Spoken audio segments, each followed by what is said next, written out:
నమస్తే అండి.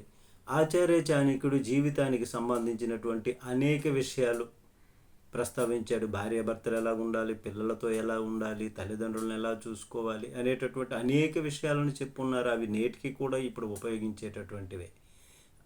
అయితే ఎంతో ప్రభావం ఉన్నటువంటివి అవి. చాణక్యుని ప్రకారం అయితే జీవితంలో వీరిద్దరిని ఎప్పుడూ కూడా బాధ పెట్టకూడదండి. వీరిని గౌరవంగా చూసుకోవాలి. ఆ ఇద్దరు ఎవరో తెలుసుకుందాం ఇప్పుడు.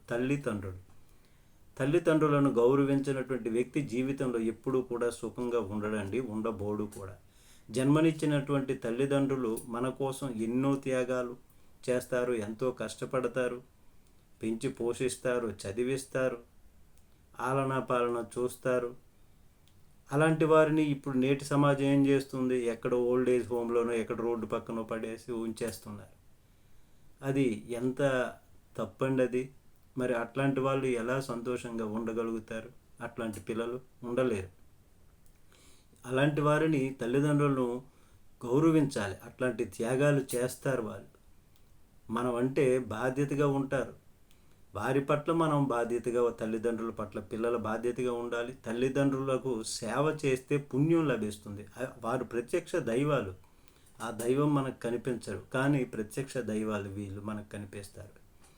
ప్రేమగా మాట్లాడండి. తల్లిదండ్రులతో ఎప్పుడు కూడా గౌరవంగా మాట్లాడాలి.